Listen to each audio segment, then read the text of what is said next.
Hey friends, today we are working on this good old Flex EcoBoost.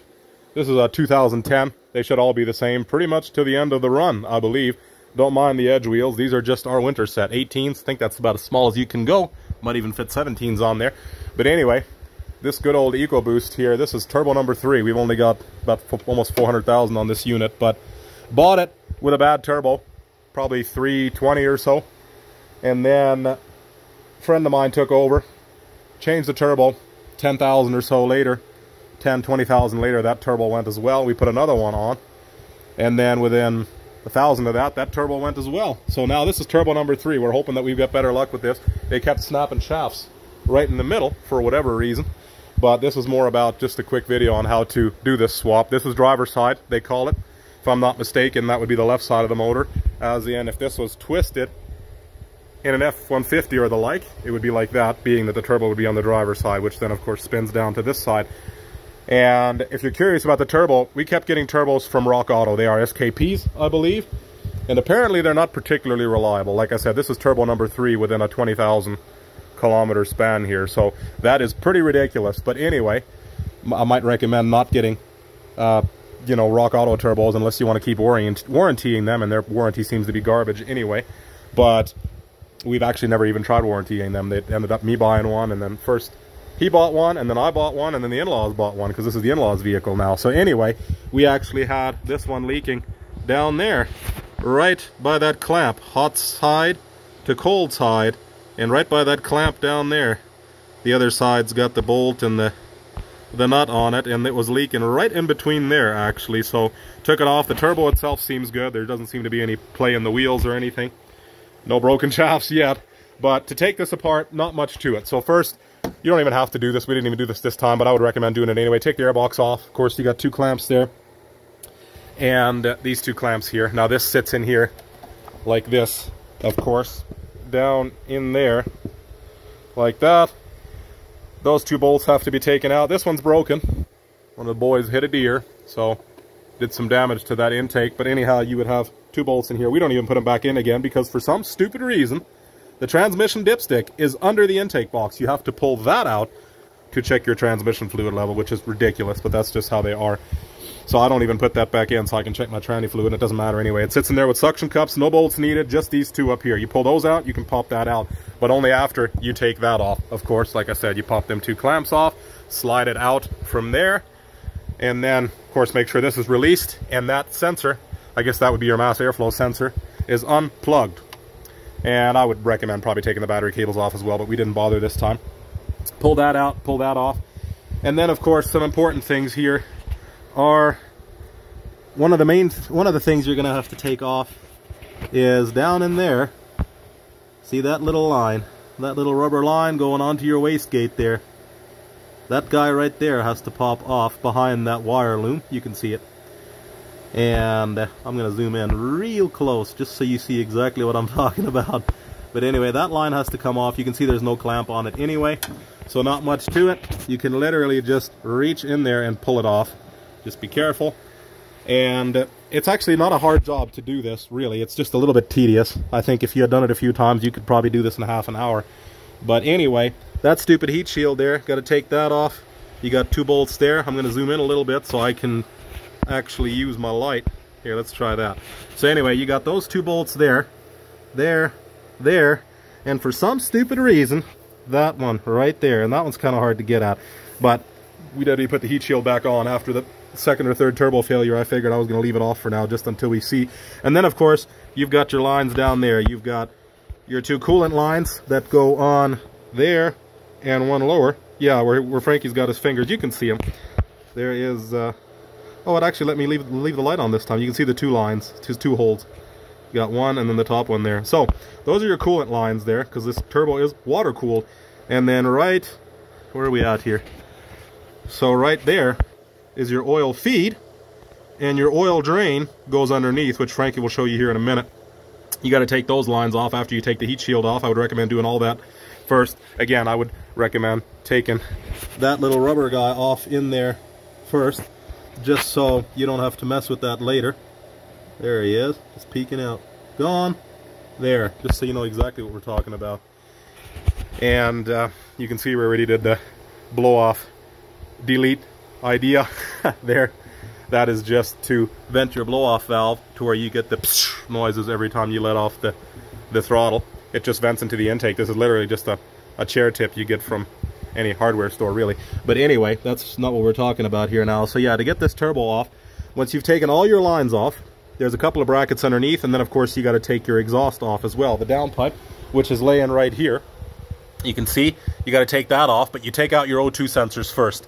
That is, I believe, a 7/8 wrench. Ours, of course, have been off so many times already that they're pretty easy to come off. You just remember which is which. This is the high, this is the low, I believe. The number 1, number 2, downstream, upstream.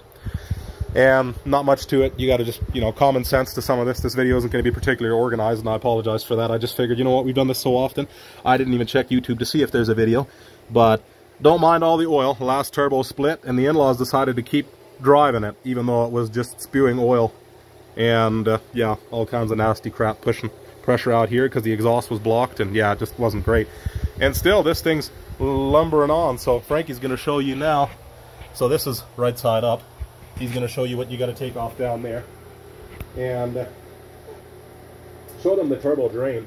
You can talk, tell them what you're doing. The turbo drain line bolts onto here and then inserts to here. Slides into the oil pan. Yeah, slides right into the oil pan, and then you got to take off these 2 brackets. You just unbolt these 2, and then that should be free, and then that boot. Yeah, this is your charge pipe here. You can show them if you want. That's just one of your charge lines. You can show them where it goes. Here, I'll show you the turbo drain as well. That goes up in here, and then goes on to here. And then it just has 2 clamps at the ends that you just fasten down. Or the 8 mils? Yeah, 8 mil, maybe even 5/16. I don't remember. It's an 8 mil. And then this is your turbo drain here. Make sure that for all this stuff, in a lot of cases, like especially with the turbo drains and the feed lines and everything, they all have almost all of them have gaskets on them. And this here, this O-ring here, you can give that back to me for a second. This here slides right into your oil pan. I bought a new one. Had to buy a new one. Ours was leaking right there by the flex section that barely flexes at all. That's where a lot of this oil came from. That O-ring there had to be changed. It was not sealing, so I actually ended up taking an O-ring off the old one because it was too loose in there. I guarantee it would not have sealed. I'm very confident of that. I never tried because I knew it was too loose, but put the other O-ring on from the old pipe, and it seemed to be a little bit tighter, but still not great. And there you can see that little bracket there. Got to make sure that's on there. Some form of gasket, I suppose. And then, of course, for all these feed lines here, you've got for the oil feed bolt, you've got that little screen right there. And ours actually had a bunch of shavings in it again, even though we just cleaned it and changed it. And I don't know exactly where Frankie's got all these bolts here now. This is just kind of a quick second thought video that we're making here. And what's that? The bolts for the oil return line of those. Well, we're talking about the feed line. Yeah, I'm talking about that big one with the hole in it. But either way, not a huge deal. Like I said, just make sure that you pay attention to how everything was, of course. And like I said, ours was leaking from the hot side, cold side clamp. So we actually ended up splitting that apart a little bit. Of course, with the shaft intact, we didn't want to take the turbo apart, so I just took that off very, very carefully, split it a little bit, put a little bit of high-temp silicone around it, which probably won't work, and then put it back on, left it for a couple hours, and then tightened it up real good. So hopefully we won't have a leak there anymore, but I suppose we will see. And yeah, like I said, the main thing is I would start with, again, the vacuum line, take your charge pipes off. You can take this line off too if you want. Makes it potentially easier to get at after you take all this off. Some of it involves common sense, obviously. Just pay attention. And then, like I said, all the lines there, I would take everything off as much as I could before I actually drop the turbo itself. You got those 3 bolts there. Those are 13 mils. Underneath are 15. Here is your downpipe. Like I said, 7/8 for this. Take that off first. And then once you've got that off, you take, of course, your nuts off on the exhaust side, and then this on the turbo side. And again, same with that. Make sure you got all your exhaust gaskets and everything. We've got all new gaskets and stuff already. If you don't, I would recommend putting new ones on. You can risk using the old ones, a lot of people do, but like I said, I would recommend new ones. And I would also recommend keeping these bolts all in order. lay them out in the same order you took them off, especially those stupid studs, just to be safe, because sometimes they're different, as you can see. And yeah, I think that's pretty much it. You got the couple of brackets down there. Like I said, the exhaust, the O2 sensors. There's really not that much to it. It's a little bit tedious, but there's really not much to it. I'm hoping I'm not missing anything important there. You can see you got your intake, your intercooler lines there. And nasty mess from the oil from before. And probably one of the hardest, most annoying parts was that heat shield, believe it or not. That's why I didn't bother putting it back on again. We missing anything, Frankie? No, I think that pretty much sums it up. So, yeah, we didn't actually show you guys step by step what we're doing here, but this more or less sums it up. Like I said, you've got, of course, your two hots. You got your hot side, of course. Your exhaust goes on there, and on here, of course, whole turbo. And then, of course, you got your